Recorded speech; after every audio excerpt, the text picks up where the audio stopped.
Bira sa akin ng kapatid to. Kapatid ko galing Quezon, galing Infanta Quezon. Ayan, laking papaya. Mga boss, ang laking papaya. Ayan.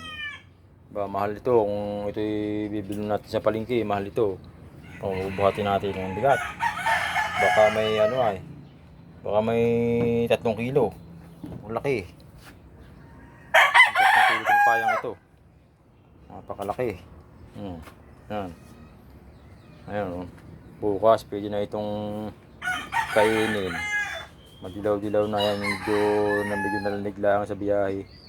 Gawa ng yan. Mayroon siya ng hindi naman siya pasa. Hindi naman siya gawa lang kasi ng paggawa sa biyahe. Sarap to bukas. Kakain natin to. Yan. Sarap yan. Ito namang isang to. Panggulay to. Ayan. Panggulay yan. Gagataan naman natin ito. Ayan. Masarap yan mga boss.